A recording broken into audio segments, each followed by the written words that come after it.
everybody's feeling well.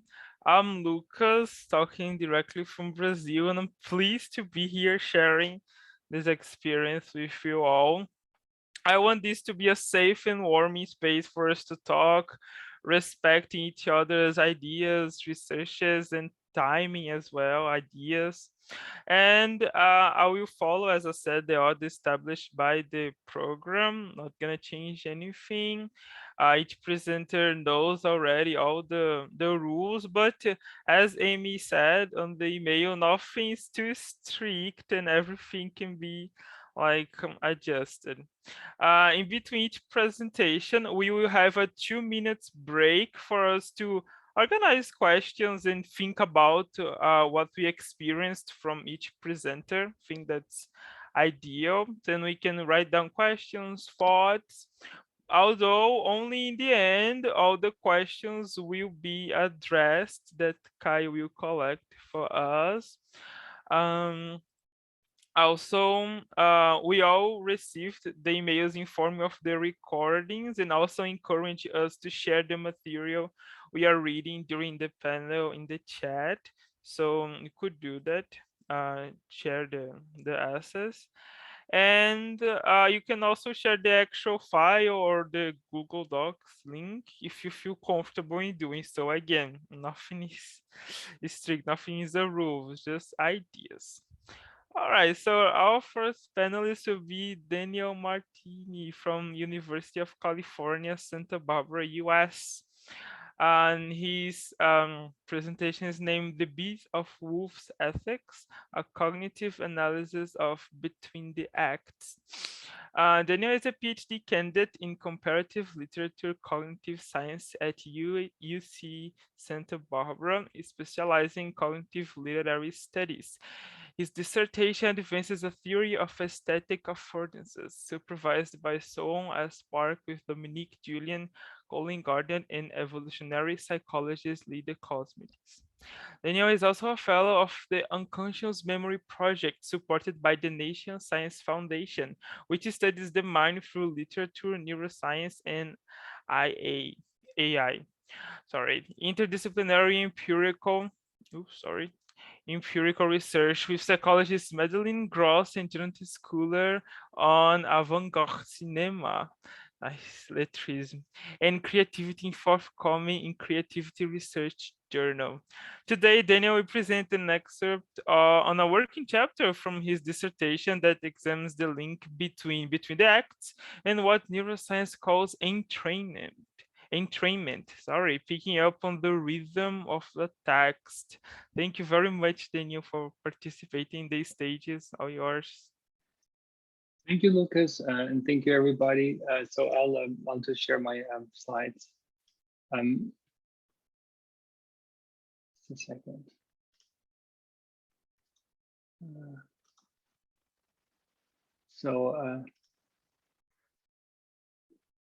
I'm kind of echoing Emilee's question. So what do you see? Do you just see the front page? Only this slide. Okay. Yes. Okay, good. All right. Yeah, I'm Daniel, and my talk is titled "The Beat of Wolves: Ethics: A Cognitive Analysis of Between the Acts." Really, the central question I have is, how does form reveal ethics? And for that, I'm looking at Between the Acts. The structure of my talk will be something like this. I'll give a quick introduction to Woolf's thoughts on war and women's writing, a little introduction to Between the Acts. I won't linger on points 1 and 2 because you all know Woolf so well, but just for context. Then I'll talk about entrainment to rhythm, which is the cognitive dimension of my talk. And I'll explain how I feel it might speak to the formal structure Between the Acts. And I will suggest how this might explain the link between form and ethics. So, it's a hypothetical talk, and I really welcome your feedback. As said, what I will hypothesize and argue is that in Between the Acts, we have a modernist perspective on the non-conscious ways that our minds combine and embed tradition through rhythm. So this is sort of what I'm getting towards. As you know, Woolf was anti-fascist, right? And she was a pacifist, right? As she wrote in her diary in 1939, for the 100th time, I repeat, any idea is more real than any amount of war misery. And this little pitter-patter of ideas, points fall, which would become between the acts, is my whiff of shot in the cause of freedom.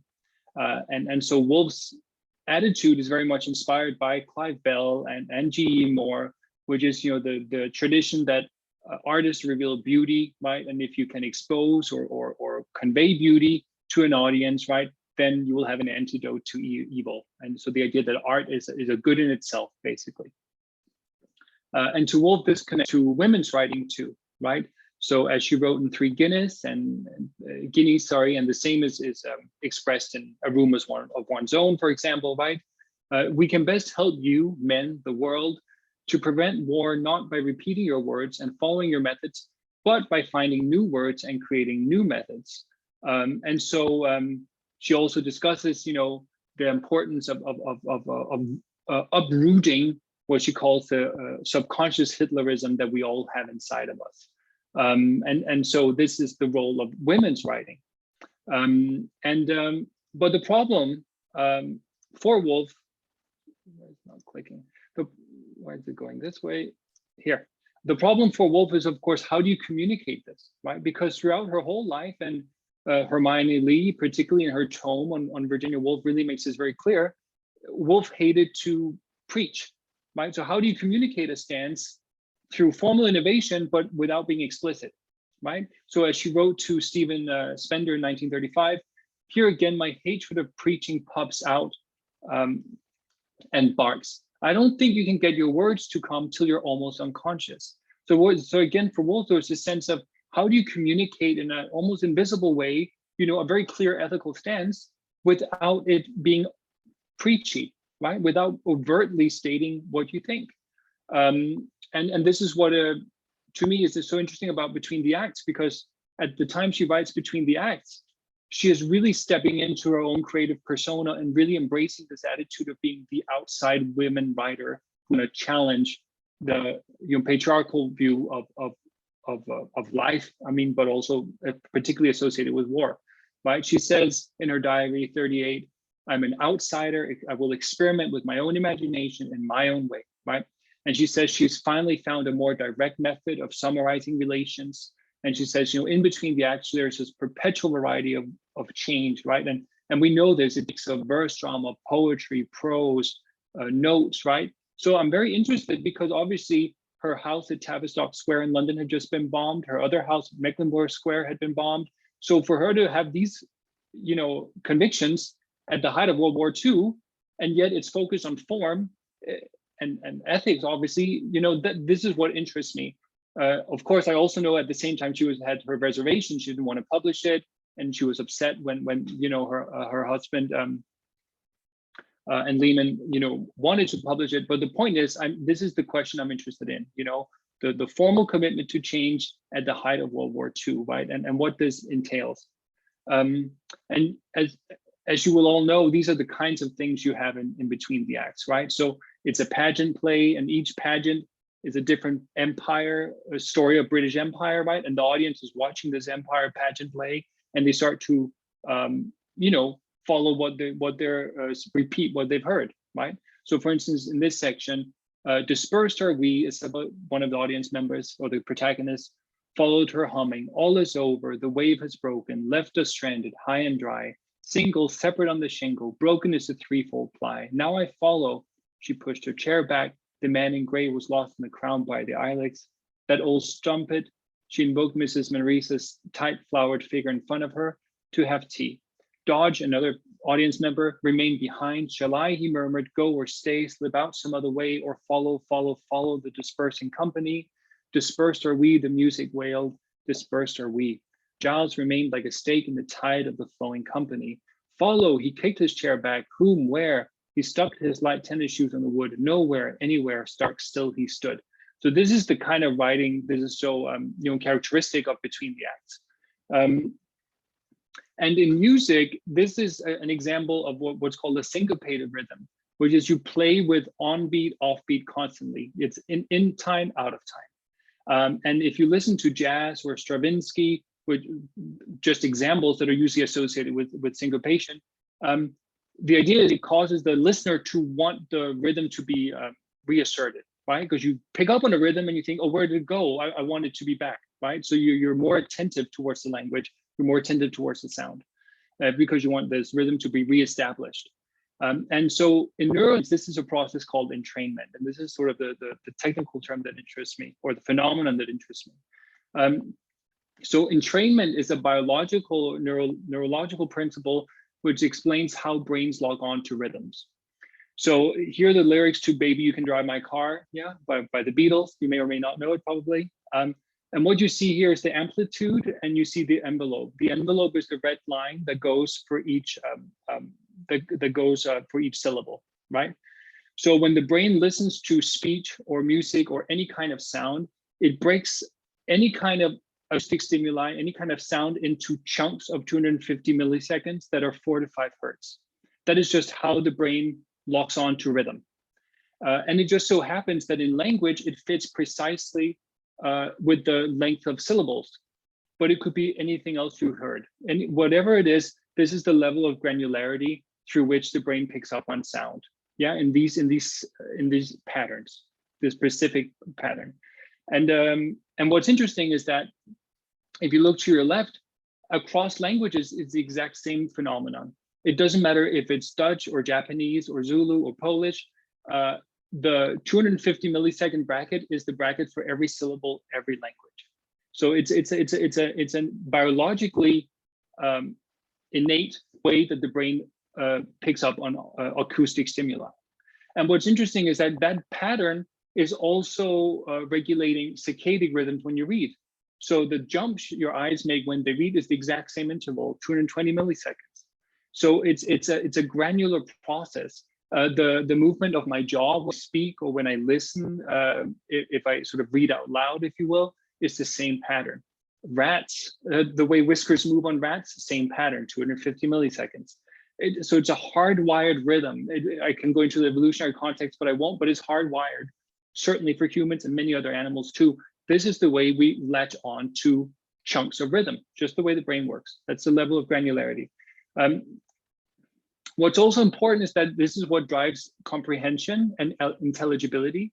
So when you hear a phrase, I walk, right? Or a sentence, I walk down the street, you're not hearing those words, you're hearing the syllabic rhythms, you're hearing the chunks of sound, right? You don't hear the higher level linguistic patterns, which is I walk or I walk down the street. You don't hear that. You just hear the syllables, dunk, dunk, dunk, right? But what happens is in the brain, when you start to process those higher levels of linguistic meaning, which is, the phrase and the sentence, the brain follows the rhythm of that initial entrainment, which means that it becomes a repeated rhythm inside the brain that drives actual understanding of what we normally call language. Yeah, but even understanding of language is based on that fundamental rhythm. And it's that rhythm that drives eventually your comprehension of the words. It's driven by that same rhythm before the meaning of the words. And it's the same with prediction.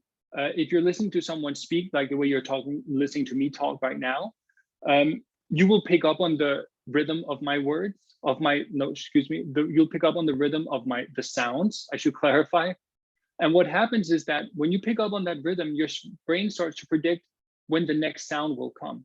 So the rhythm predicts the content. It's the rhythm that comes first. You start to predict what's coming next before the actual meaning. It's the rhythm that predicts something new is coming. The brain starts to get entrained to the rhythm. Or if you're at a cocktail party, you're listening to someone, there's a ton of other noise, you're tunes into the person you're supposed to listen to, and it picks up on that rhythm exclusively. And that way it tunes into that person you want to hear.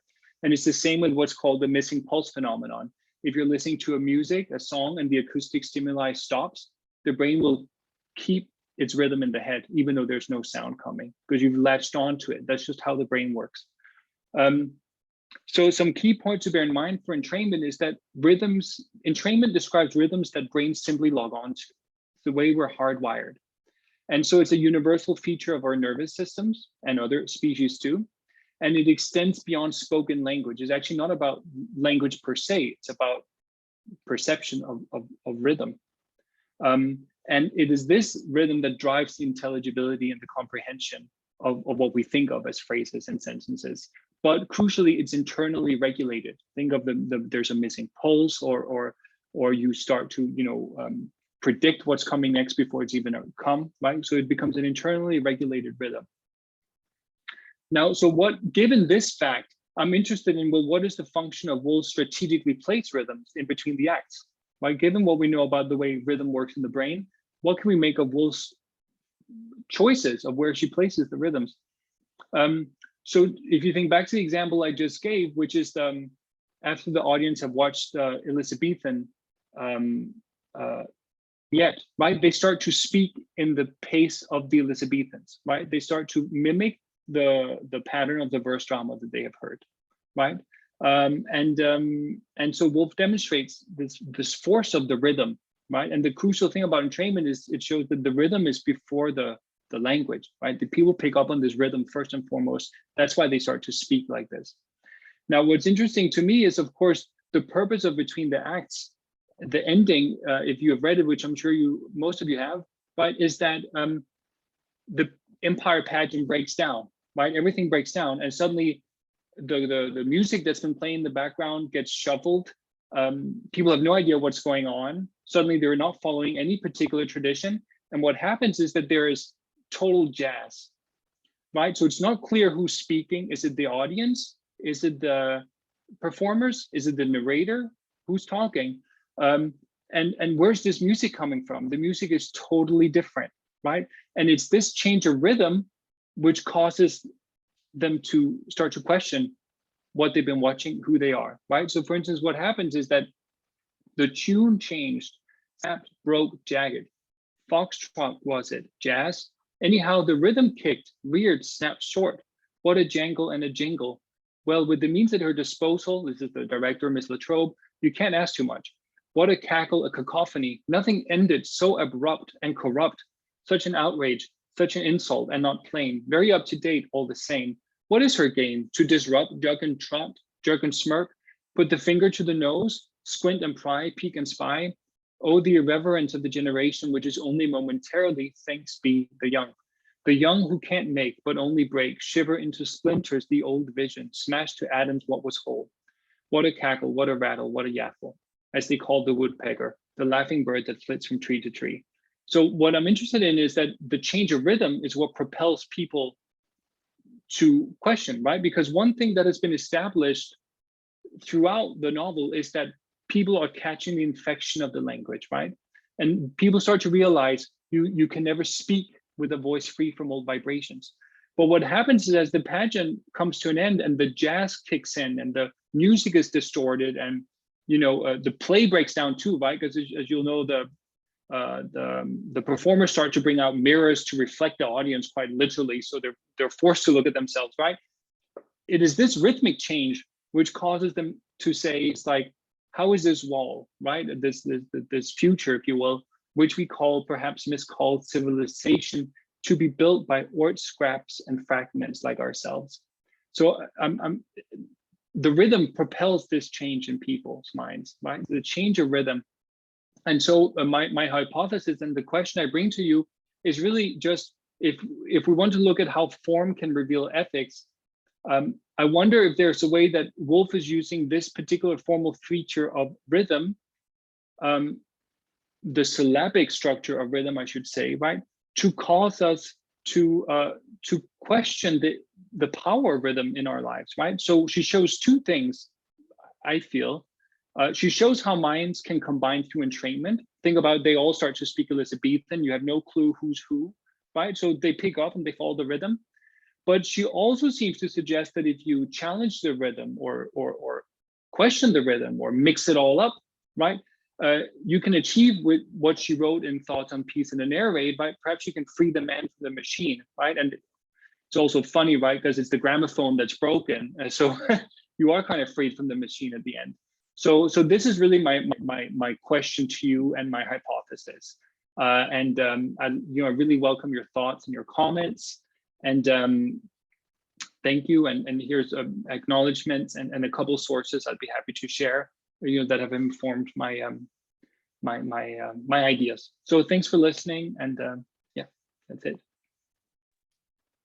Props on you, Daniel. I was astonished all the way through. I can tell that I talking in the name of everybody here. I saw the face like, oh my god, and that, and the entrainment, and it makes so much sense. And I study between the X and my dissertation, and I thought, oh my god, this is so far away from what I study, but it quite is not. I like how you break down the neuroscience into the literature brilliantly. I'm gonna leave the comments for later and all the questions that I know everybody must have for you. So I'm gonna now lead us to the 2 minutes break, right? Try to think of Daniel's astonishing reading here, and come up with questions for later. And I see you guys in 2 minutes at 5:27. All right. Sorry, 4:27. Let's turn to our next panelist, who is Emilee Stenson. Emilee Stenson is an independent scholar in the US. The name of her presentation is Grants and a Lab of Her Own, a Woolfian approach to gender disparities in scientific research funding.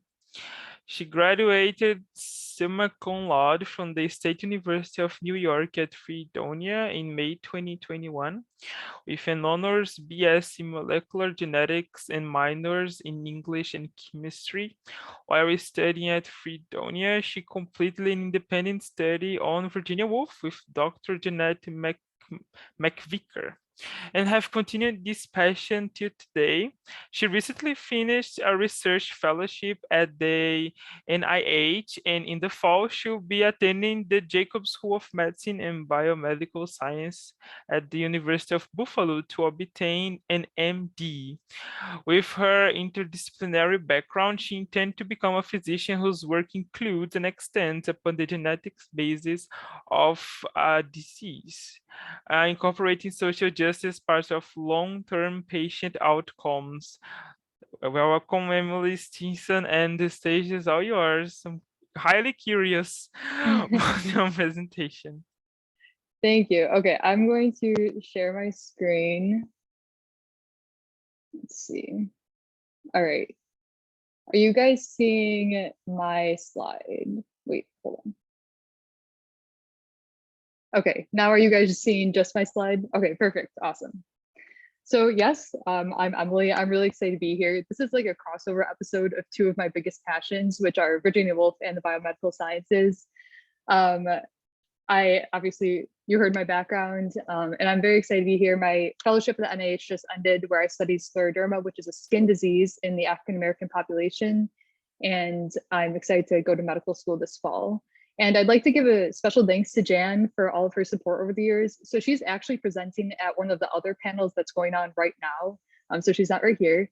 But I started taking classes with her in fall 2018. And I started doing Woolf work with her in June of 2020. She's an incredible mentor and an even better person. And I definitely wouldn't be the student I am today without her, and I'll be a better position because of her.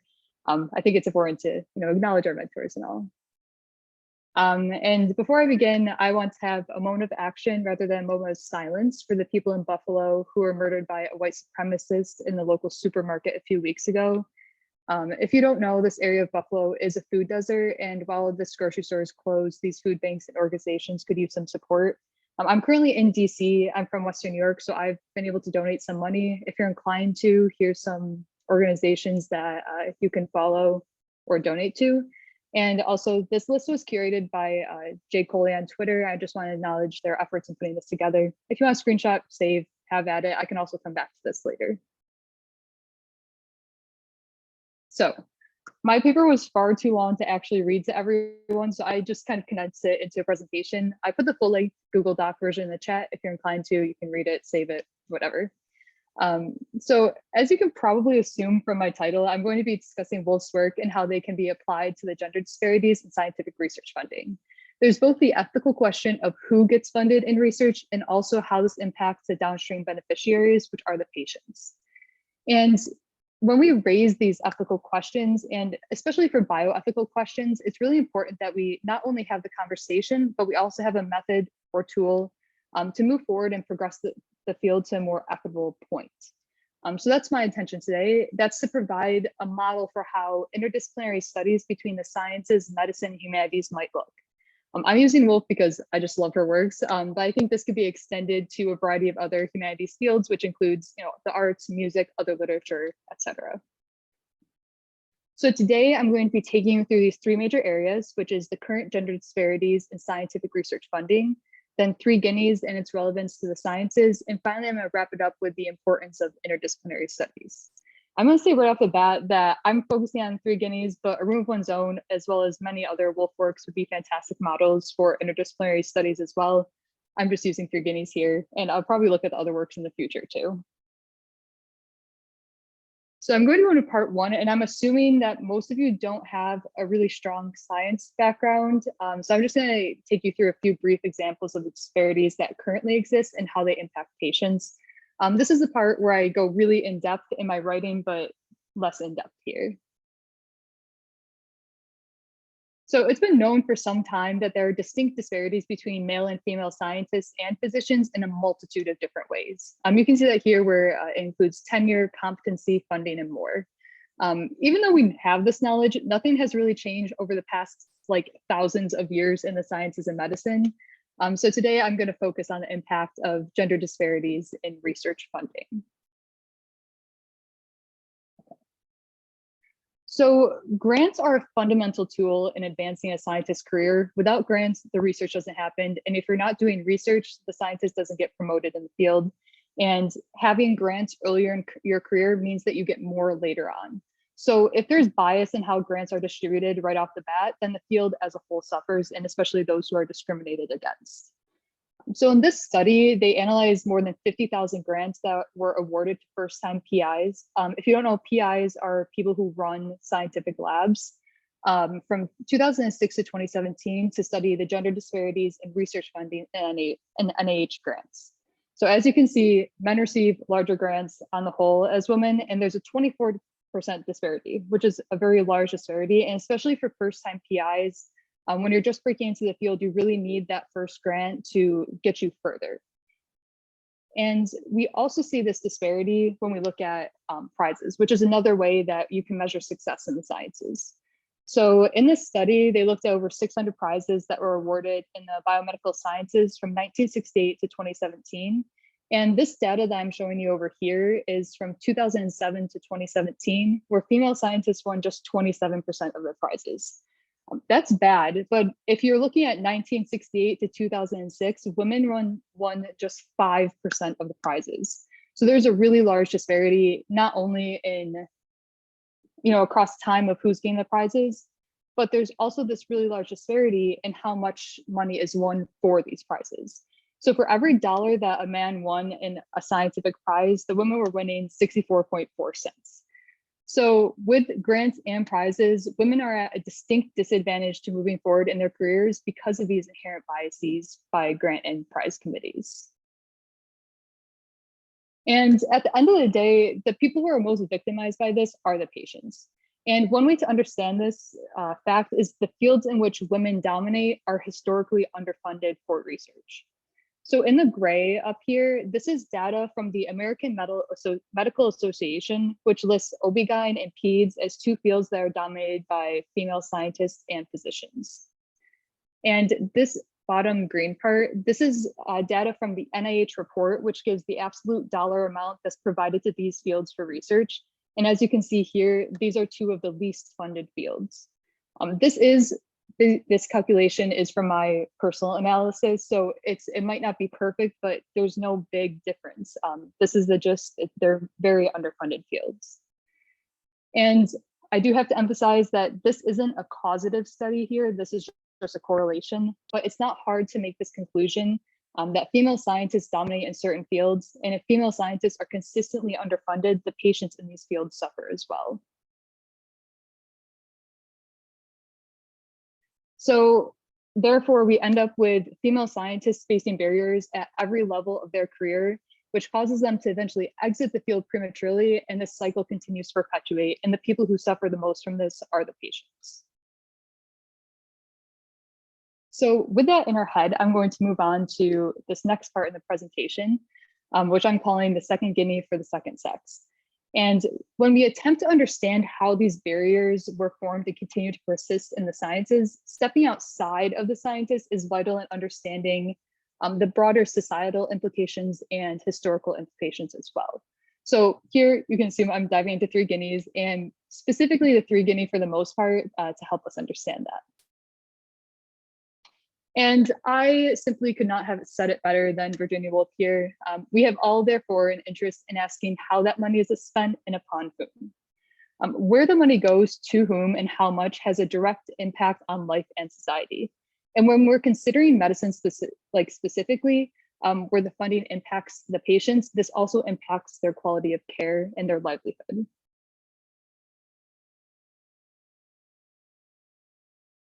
Okay, let's go forward. So the premise of my argument here is that we can view the human body as a war zone, and it really feels like that lately, especially in the US. It's continually fought over by different groups for control: politicians, physicians, scientists, other groups that I list here. And there's many aspects to this argument that each of these groups fight for, but again, I'm focusing solely on research funding and how that impacts this battle. So in this battle, the agents include the funding groups, which are governmental agencies, which include the NIH and private organizations. These tend to fund specific diseases. And for me, Three Guineas discusses not only the funding, but also how we got to this point, so the historical precedents, and moving forward, what we can do. So some solutions to these ethical problems. And I see this as kind of a multifaceted connection, where this framework can give us the opportunity to understand how these factors integrate together and then come together to create the disparities we see through the educated man and the atmosphere, but also what we can do moving forward, on what terms, and the outsider society. So as I go through, I'm going to kind of talk through each of these points. And my overarching idea here, if I'd put it into a sentence, is that Three Guineas is a model for institutional reform of monetary allocations in biomedical research, elucidating the role of the educated man, the atmosphere they create, and how and on what terms women should enter the sciences. So to break this down, we'll start with the educated man. And Woolf broadly defines the educated man as someone who's a man who has a strong role in society, instrumental in war, and has control over women in the private and public spheres. And she also states that the educated man is essential in war, but he's also consumed by the nature of war. Quote, "For though many instincts are held more or less in common by both sexes, the fight has always been the man's habit, not the woman's." So we can parallel the educated man, as Woolf describes, to the sciences and the male scientists that we see today, which provide the foundation of the disparities that we see. The sciences have historically and currently been dominated by male scientists in positions of power who have inherent biases that are clear in funding distribution. While men are still consistently the ones with the deciding power, this war over the body will continue, fueled by their nature and tendencies towards biased funding. We can then take the next step to look at the atmosphere that they create, which permeates the professional space. As she says, quote, "Odor then, or shall we call it atmosphere, is a very important element in professional life, in spite of the fact that, like other important elements, it is impalpable." She also discusses this exclusionary practice from the educational institution, highlighting the differences between women and men in receiving unequal salaries, even though they have the same examination score, simply from the presence of Miss at the forefront of their names. Quote, "Miss transmits sex, and sex may carry with it an aroma." We can parallel this directly from 1938 to today with the inherent biases of committees in distributing grants. Specifically, in a 2021 studies, researchers determined that male and female scientists applied for grants at the same exact rate. However, male scientists had a higher success rate. But when gender identifying information was removed, the rate equilibrated, and they were judged to be, quote, "equal in quality." This indicates that there is inherent and conscious gender bias in the allocation of funding. which is perpetuated by the atmosphere. And so I'm concluding here that the atmosphere that the educated man created is one that we can parallel to the sciences, which gives us historical, patriarchal, and capitalistic basis for the biases that exist in the sciences today.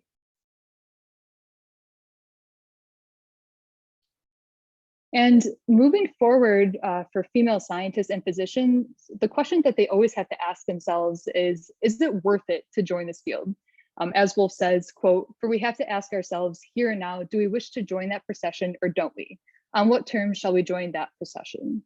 And she later follows that up with, quote, "Are we not right then in thinking that if we enter the professions, we shall acquire the same qualities, and do not such qualities lead to war?" And it brings the question, should women even desire to enter a field that is so practiced in its gender bias that consciously underfunds female scientists? And if women do join, how should they function in this institution that was designed to, at the very least, not support them, and at its most extreme, intentionally exclude them? So on what terms do women enter the sciences? And that brings me to the idea of the outsider society.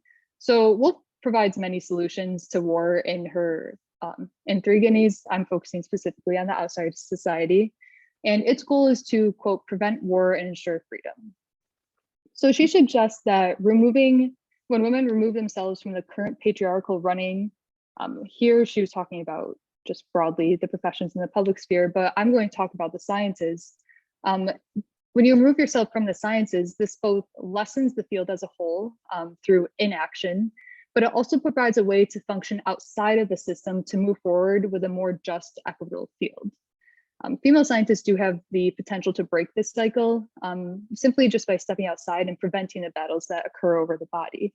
But they can also seek to provide freedom of equitable funding in healthcare, and this can occur through many methods like extramural rebrewers, reallocation of funding, etc. And as Woolf concludes, we can best help you to prevent war, not by joining your society, but by remaining outside of your society, but in cooperation with its aims. And as I conclude in my paper, the human body was never designed to be a battlefield, but through systemic discriminatory practices of the scientific and medical institutions, it's fallen victim to the throes of patriarchy. And here, patients are the unintended victims in this battle. When male scientists continue to dominate this field and perpetuate these biases, female scientists never make it through the ranks to create the change needed within the system. So while these biases still exist, women need to step outside the system to create this change. And that brings me to my third part, which is probably my favorite, how we can take an interdisciplinary approach to this issue. So we need interdisciplinary studies so that we can better understand how we got to this point in the sciences and what we can do to fix it. When we try to look at the sciences alone, we lose the insights and perspectives that the humanities give us. And we also lose the ability to effectively communicate with others and use different mediums to get our points across. And as I said, interdisciplinary studies provide an opportunity to connect across fields to understand historical context and perspectives on the current systemic injustices in the sciences and medicine. And we absolutely cannot have this discussion on interdisciplinary studies without a conversation on intersectionality as well. When we go further into the humanities, we can incorporate the ideas of intersectionality and understand how female scientists who face discrimination at other intersections may be differently impacted by female scientists who are at other intersections. And this also lets us understand how patients with differing identities might be impacted by gender bias in research funding, which is specific to the discussion that I'm having today, but also more broadly in healthcare injustices as a whole. So just to recap and close off, gender bias is very prevalent in research funding, and these female scientists are discriminated against in receiving grants, impacting their work and advancement of disease treatments, which then impacts the downstream beneficiaries, the patients. And I'm using Three Guineas as a model to understand these key factors in this bias, from the educated man to atmosphere to the outsider society, but we can also use other tools as well. This is just the model that I'm choosing to use. And my overall conclusion and hope for the future is that we can continue to use interdisciplinary studies as a way to create a more equitable biomedical field. And by combining the humanities, science, and medicine, we can advance patient care and healthcare as a whole. So that is it for me. Thank you guys. Let me stop sharing. Congratulations, Emilee. I just loved how you brought 3 Guineas to such an actual problem of our society. And I was very curious in how would you like put together those apparently very different areas into a paper, but congratulations. Thank you. As I did with Daniel here, I have many questions, but let's leave that for later. And now we're gonna go for our 2 minutes break for writing questions. Actually digest this presentation, the outstanding presentation, and we'll be back in 2 minutes. Here it's 3:46, so we'll be back at 3:48. All right, see you guys in 2 minutes. Our 2 minutes have sprung away, and we'll continue now with our final presentation from Betina Cunado from the FLACSO would be, but it goes FLACSO, University of Buenos Aires, Argentina. Her presentation is named Mrs. Dalloway's Great-Granddaughter, A Story of Her Own. Lawyer and bioethicist and literary translator in progress. Betina's field of work is human rights, bioethics, and gender legislation. Currently based in Buenos Aires, Argentina. Welcome, Betina. I loved the title of your presentation, and the stage is all yours. Well, thank you very much. The first thing I want to say is that I'm very, very happy to share the panel with Daniel and Emilee, because I found their presentations fascinating, absolutely fascinating. So I am very, very happy. I'm not going to use visual aids. I want to keep it narrative, because one of the things that I want to do is to bring narrative to science, bring narrative to the conversation. I feel especially in the last 2 years, we've been floated by information, numbers, statistics, data, and we forgot about the narrative of the situation. And when I'm talking about the situation, I'm talking about pandemic. And well, this is something that also is very common in the medical system, the relationship between patient and doctors. And before I start my presentation, I remember while I was listening to Emilee and Daniel, Virginia Woolf on being ill, her essay on being ill, she says that, well, the first question is why there is not a novel about illness? Why? Why not a novel about the flu? And then she said there is no language for illness. It's so difficult to explain to doctors how we feel when we have a headache, for example. And I think it's the narrative, the storytelling that help us to understand what's going on when someone is a patient. So I will start saying that in my own personal calendar, June is not June. June is Mrs. Dalloway's month. Because every year I read Mrs. Dalloway during this month. It's as I said in the paper, I don't know if it's a ritual, I don't know if it's a tradition, maybe a routine, but I do it every June. But in the last 2 years, I noticed a different pattern. Before, I used to read before sleeping. You know, when you are into bed, you read fiction, you then go to sleep. But in the last 2 years, I saw myself reading a paragraph, pausing, and trying to understand what that paragraph wanted to say, and consulting Virginia Woolf's diaries to see if I could learn more.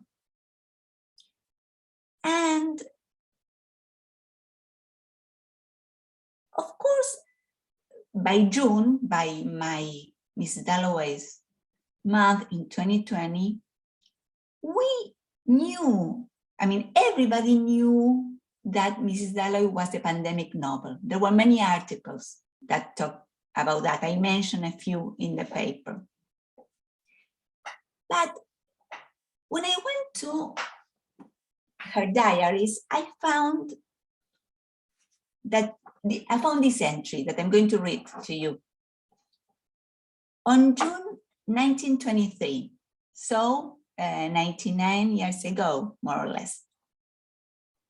While planning Mrs. Dalloway, Virginia Woolf wrote in her diary, and this is what she wrote: I want to give life and death, sanity and insanity. I want to criticize the social system and to show it at work, at its most intense. So I realized that she was planning a novel about bioethics. 50 years before the discipline was born as discipline. So in that moment, I thought, well, Woolf was not only a modernist who wanted to break with past styles and past forms of expressions. She was also a writer well ahead of her time. As I said, bioethics was born as a discipline in the 70s and mainly studies the philosophical, social, and legal issues arising in medicine and the life science, and establishes that for medical practice to be considered ethical, it must respect all four of these principles: autonomy, beneficency, non-maleficency, and justice. As Emilee, I'm sure Emilee knows very well.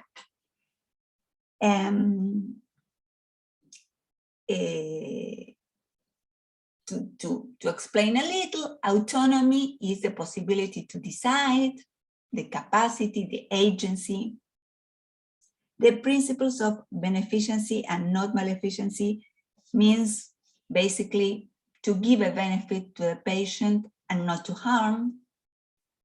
And justice has two perspectives. One is to balance the burden of the medical intervention, and the other is the social justice perspective. So the access, the equal access to medical treatment and technologies.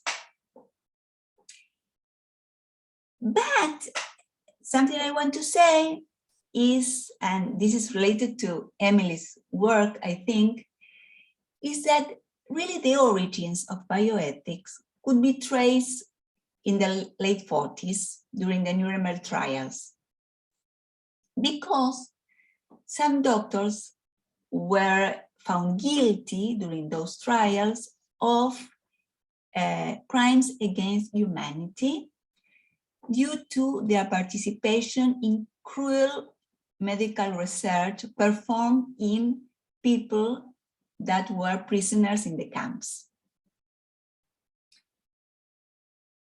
Once the issue arose, it posed a question, and that was ethical in clinical research or in medical research. And the question was answered by the drafting of the Nuremberg Code. The Nuremberg Code is a 10-point, very, very small code that establishes the minimum, the ethical floor for clinical research. I like to say that the Nuremberg Code is the code that allows a patient or a subject participant in a clinical research to say no. To say, no, I don't want this treatment, or no, I don't want to participate in this research, or even if I am participating, I don't want to participate anymore. And this is something that didn't happen before. And we can see that in Mrs. Dalloway.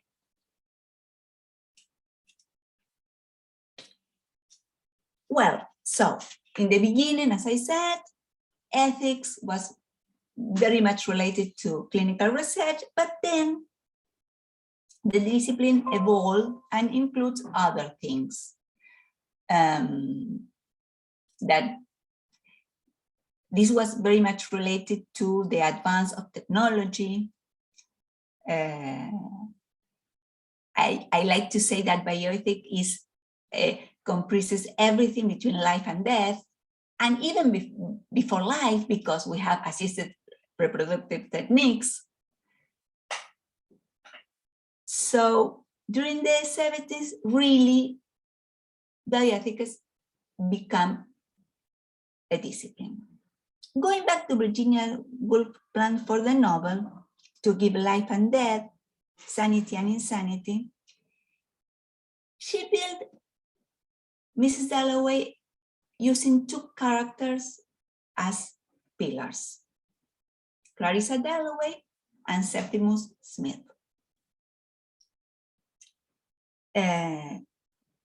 Clarissa representing life, Septimus death. Clarissa representing sanity, and Septimus insanity. We know Clarissa, as Virginia Woolf, was a survivor of the flu, of the Spanish flu pandemic. And Septimus was a survivor of the war. In Clarissa, the marks were in her body because she has a weak heart and had grown very white since her illness. But from the very first line of the novel, we know that she's full of life. She is preparing a party. And she was very excited about this party. Septimus was a survivor of the war, and the marks were in his mind. He suffered from many symptoms: headaches, sleepiness, constant anxiety, fear, and hallucinations. Symptoms that Virginia knew very well because she suffered those symptoms herself. Now, there are other two characters that are important in this novel, and these characters are the doctors, the two doctors. We know Virginia Woolf didn't like doctors very much, and she made it very explicit in Mrs. Dalloway. First, we have Dr. Holmes, that is a very mediocre man, well-intentioned, but very, very simple. He kept saying Septimus that nothing was wrong with him and prescribed daily doses of porridge and cricket. And then we have Dr. Bradshaw. Dr. Bradshaw was a very, very snobbish doctor with his surgery in Harley Street. So he was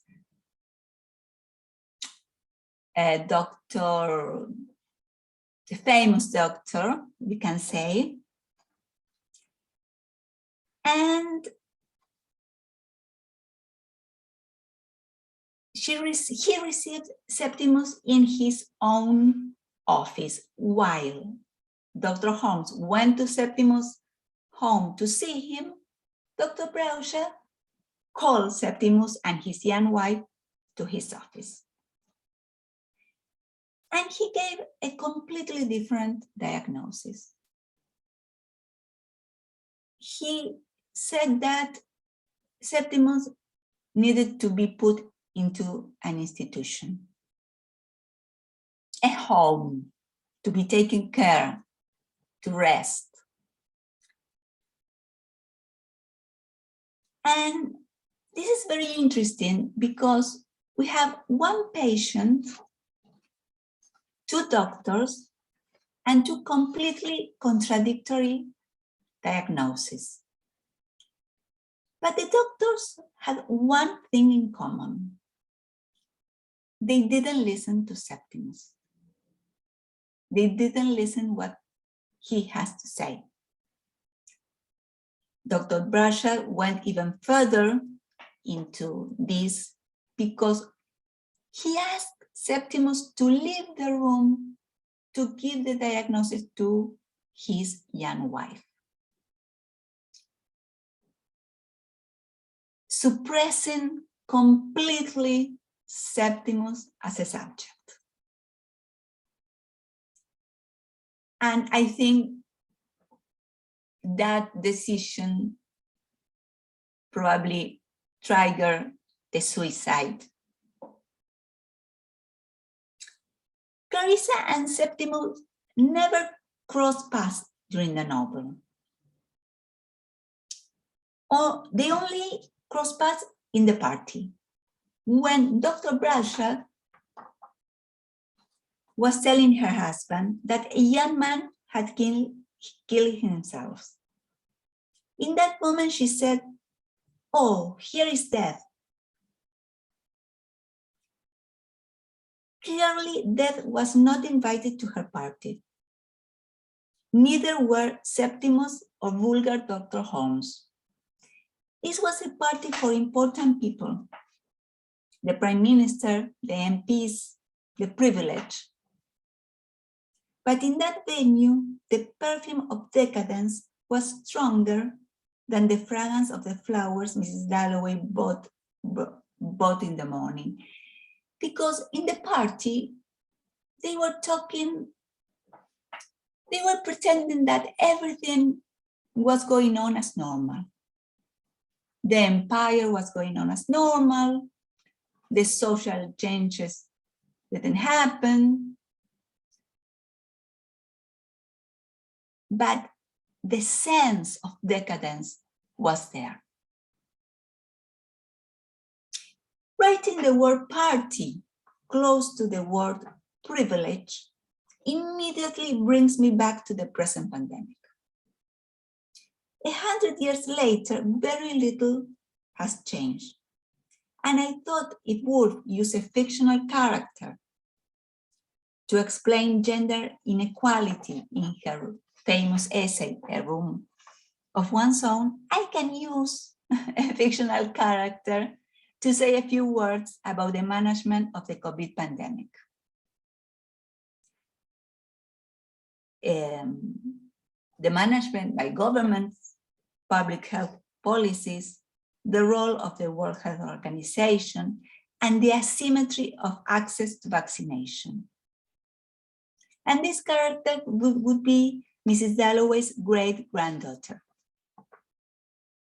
Let's say she was born in 1970 and will attend the annual Woolf conference in mid-June 2022. She's with us. She's a 52-year-old bioethicist and lives in any city capital of the Western world. When she first heard of COVID, she remembered her great-grandmother. And she remembered that her great-grandmother lived through a pandemic 100 years ago, when there was no access to public health, no vaccines, no World Health Organization to coordinate the actions that governments need to take in this kind of situations, no global connection, no equal right to women and minorities. And she thought how horrible must have been to live through a pandemic without all the scientific and social advances of today. The reality is that COVID took the globally connected scientific community by surprise. The public health systems were broken. Minorities were more affected by the virus, much more affected. And the World Health Organization coordinated nothing. In fact, they have been changing the guidelines from time to time. For example, in the beginning, masks were only necessary for frontline healthcare workers. 3 months later, public should wear masks. Governments decided lockdown far too late. No clear guidelines. The world had no clear guidance to face this terrible pandemic. But one good thing happened.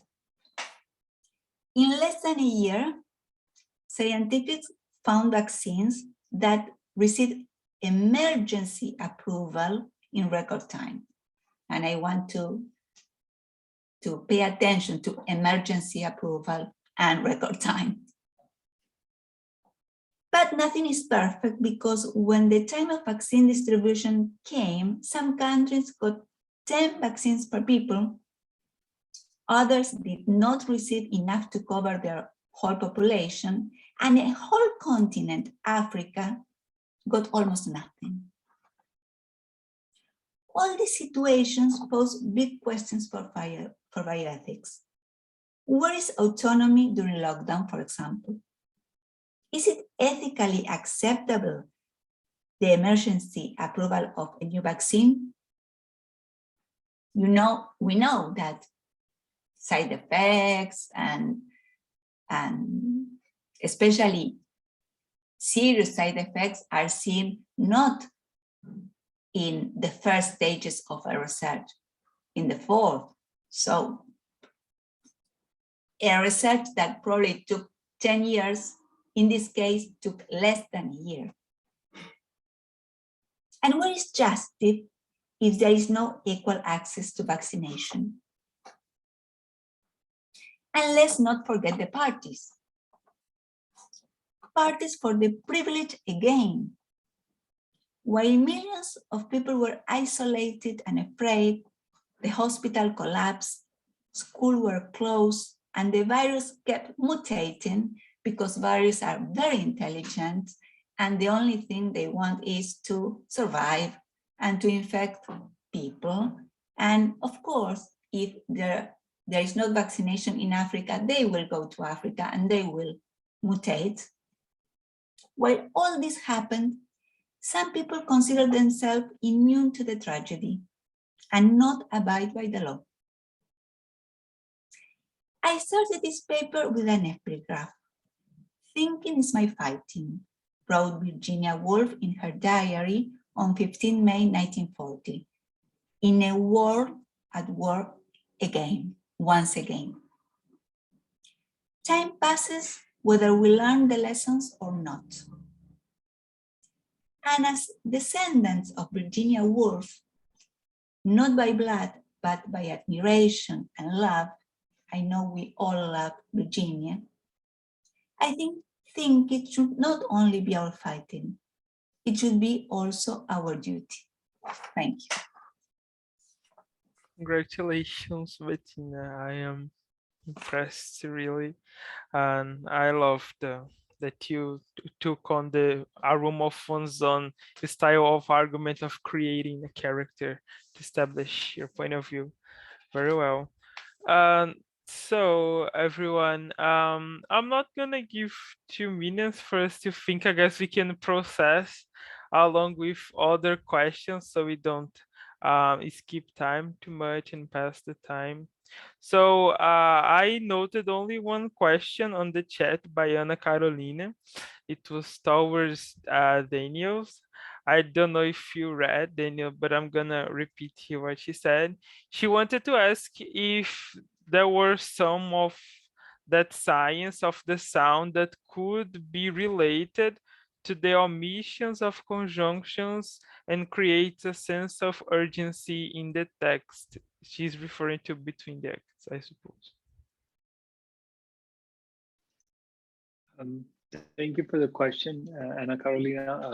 The short answer is I don't know. I mean, entrainment is 2 rhythms, so whether or not that includes a conjunction or not, I'm not sure if that would create an urgency. What is interesting is that I mentioned the scaling from the temporal chunks that you get entrained to in a language that you know becomes the foundation for the higher order linguistic functions like phrase and sentence. And they copy the scale of that entrainment. However, that does not happen if you're listening to a language you don't know. So if I'm listening to Chinese, my brain would get entrained to the syllabic structures of Chinese, but it would not get entrained to the phrase and sentence structures because my top-down cognition can't compute. I don't understand. But if I'm listening to languages I do speak, then the entrainment is copied at the higher linguistic structures. The scale of the entrainment is replicated at the higher structures like sentence and phrase. So to answer your question, would a conjunction perhaps upset the language so much that the higher linguistic functions don't kick in? I don't know. I don't think so. So that's a short way to say I don't think, but I offered what I did know, but the short of it is I don't know, and I don't think it should change anything if it's a language that you speak and understand. I hope that answers it. Oh, she's not here. Yeah, she's not here. I really hope that's somewhere Sorry. she captured. Okay. But it was good to listen to you talking about a little bit more about the topic. Since we are at Daniel's, I'm gonna move on. Like, does anyone else have a question for Daniel? Then we move on for Emilee and Betina. Anyone else should want a comment from Daniel about something? Kelly raised her hand. Yes. Yeah, thank you so much for these presentations. And I actually have questions for everybody, but Kai, Whitney, and Lexi, I want to make sure you have chances to like get in here too.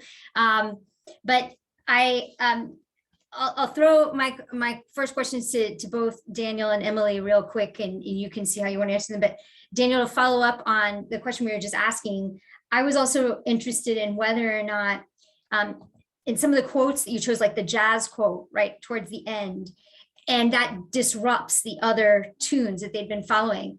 And it seemed like you were saying there was an impulse of kind of frustration towards that.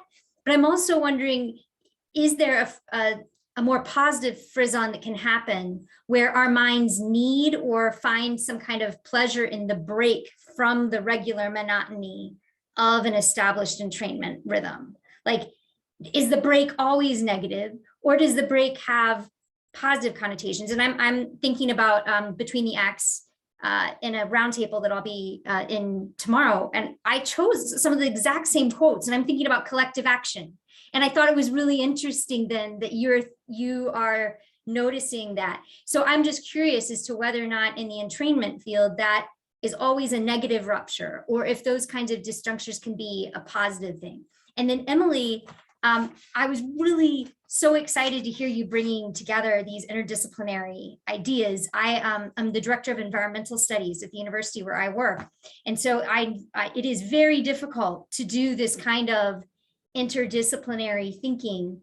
And I was curious as to what an outside approach to medical studies for women would look like? And does that mean then that if you're going to do different kinds of grant work that is interdisciplinary, would the funding sources come from both NEH and the NHS? Or like, maybe you haven't thought this far, this might not be a fair question, but I really think that the implications of your idea have important follow through. So, where would you want me to give my 3 guineas if I'm going to support this women's outsider group? What would that look like? Does it exist? Are there links you can give me? Or what would you imagine it to be? And then Betina, I will come back to your question later, but I'm gonna give other people a chance to ask some questions too. So I'll just throw those out there for now.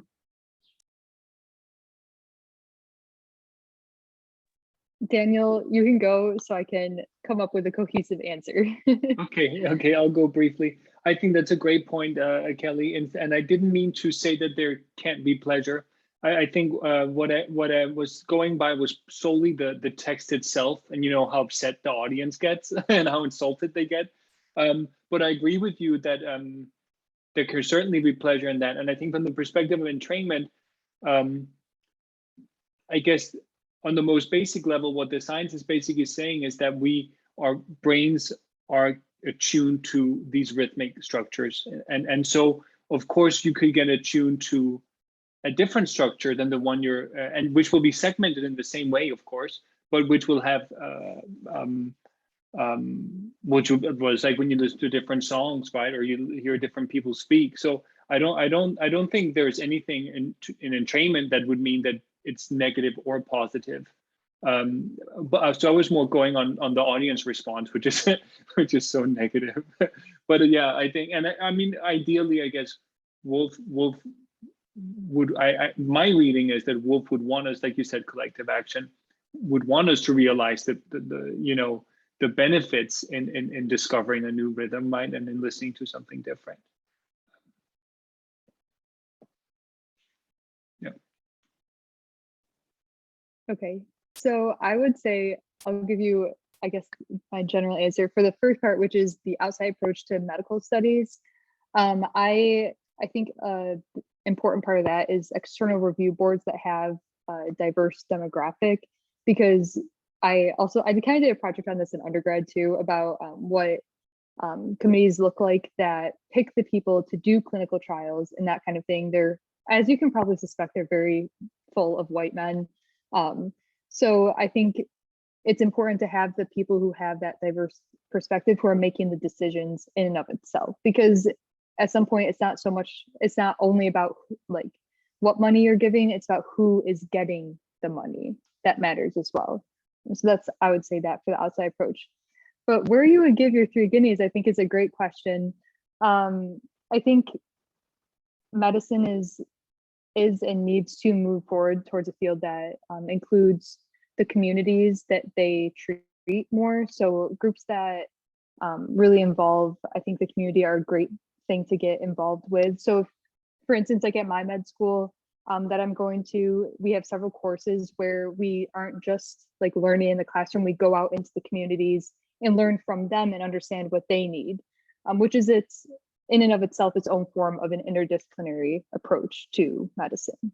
And I also think, and she says this in 3 guineas as well, the educational institution is so important in this, because it doesn't matter, if we change the system on the outside, if we aren't developing doctors and scientists to take this interdisciplinary approach and intersectional approach to medicine and science. So investing in programs where these students are forced to learn to use their brain in different ways. Like when I was an undergrad, I had to seek out, the English opportunities that I wanted. And then I connected those. And I really wish that I'd been able to just have that formatting already there. So I think changing and funding educational programs that challenge future physicians and scientists to think in this way is also a great way to go about this. I can also email you for a more in-depth answer, but yeah. Very well. Attempting to make a bridge here between Kelly's question to Bettina, I would like Emilee to comment Lex's question. It was very interesting. She asked you, Emilee, on the chat, if your ideas were changed or your impressions, like do you have any additional thoughts after hearing Bettina's paper and the implications with your own? Because I also think it was highly connected one another. Yeah. So I also know that. I think something that struck me yesterday, oh my gosh, I don't remember what panel I was listening to, but Anne Martin brought up the idea of inaction in Three Guineas as part of the Outsiders as its own form of action. And I think that is a disruption, right? Like if you have female scientists who just stop their work and then that's it, then you realize what they give to the field. I think that's also a form of disruption in Three Guineas. And there is also the obvious, action and stepping outside and doing it ourselves. So I don't know, that's just my comment on that. There is also another question for you here from Whitney on the chat. She said, as you talk about educational systems, she's also thinking about K-12 education systems too. Teachers typically female and public schools are notoriously underfunded. Do you think that comes into play with the on what terms aspect of getting women into the medical field? Right. So my mom is actually an elementary school teacher, so I have a front row seat to this. But I do think it's interesting. We have, right, teachers are 75% female, but at least when I went through high school, all of my science teachers were male, and so were my math teachers. And I think it's interesting to see how early this starts. And I think on that vein, on what terms comes into it as well, because if you have teachers who are coming into the field, right? And when it's between an area that maybe is like English or social studies that has more female teachers, is it worth going into those fields because you already have that support system? But if you're going to the science side of things, is it worth going there when you know that you're already a minority there for whatever reason? So I do think, at least at the K through 12 stage, that does play a role. And then that leads down into your students. Yeah, because I actually started out as a music major. I was a humanities major in college. I switched to the sciences. So that definitely, I had a fantastic music program that was all female teachers, and I really related to them. So I do think that plays a part in it. Not sure if that answered your question. But. Very well.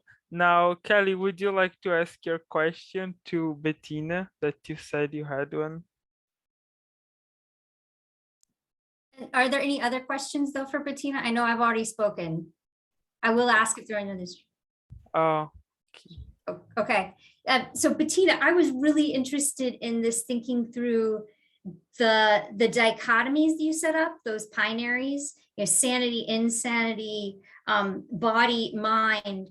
And if you think narrative plays a different role in physical ailment versus mental ailment.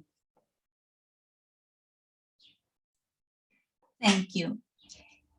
What I think is that the language, the narrative, the idea of health that was present in the times of Mrs. Dalloway is different from the idea of health that we have now. Now we consider body and mind as a whole. So I don't think now this duality would work so well, but in the times of Virginia Woolf, it did. Also, the language has changed because she talks about insanity, mental illness. Now we talk more about mental health. There is a switch, it's subtle, but it's there. It's there. So I think she found the perfect structure body, mind, sanity, insanity. It worked perfect for Mrs. Dalloway. But today we know that is so connected. I mean, in order to our mental health to be balanced, we need to have our physical health balance as well and otherwise. So I think this duality doesn't exist in the narrative anymore. Yeah, I think that's a really great insight. Thank you so much. I mean, and also I feel like that talking cure aspect of World War I, what they did to returning soldiers, what you're saying is that Woolf was kind of, well, what I'm getting for what you're saying is that she was a bit ahead of your time and already recognizing that these things are more integrated than they were in practice during that time. Absolutely. She was ahead of her time because she knew that she absolutely knew what social differences are, the problems of equal access to health. She was criticizing that, even though she belonged to the privileged class in a way. So I think she was a woman ahead of her time. And we shouldn't forget that she and her husband were the first publishers of Freud in English. So that's not a minor detail.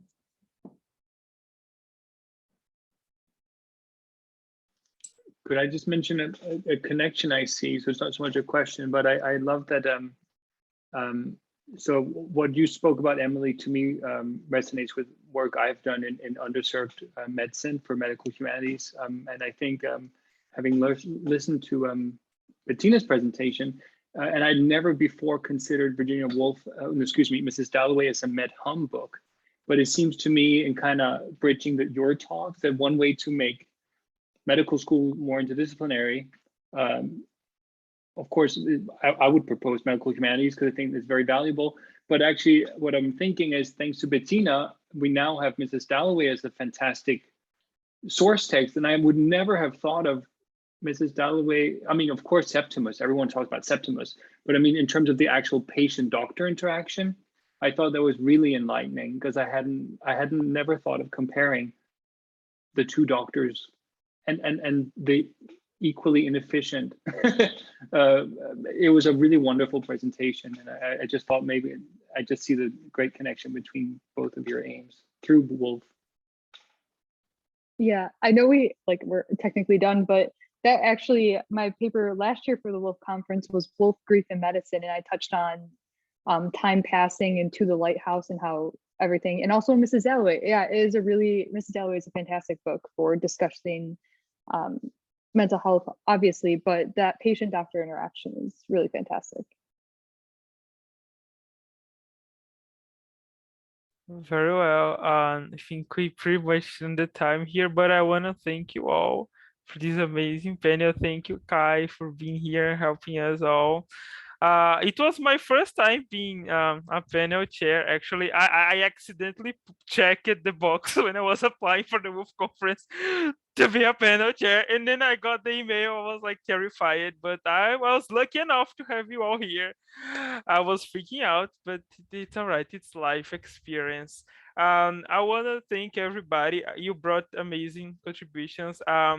With Daniel, I was struck by the entrainment, and I loved how you connected such a scientific topic with the major thing between the acts, which is break the string, break the sound that everybody's following, this imperial sound.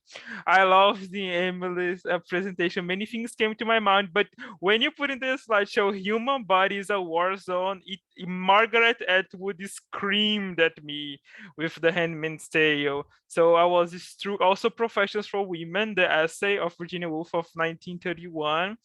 which is fantastic that she says, I don't know what is a woman, because women need to go to different areas. And I love that you are part of this community of women still fighting, like echoing Woolf's voices through the centuries. And Betina, your paper was outstanding. I could not stop looking at you. You were creating literature as you were speaking, which was fantastic. I loved when you brought Septimus and Clarissa, because they are opposite, but they are kind of across each other. They never talk in the novel, but many times they are crossing one another in the streets. And also, you said it's Septimus had an external battle at war, Clarissa had an internal battle with the disease, but his scars were internal and her scars were physical, were visible.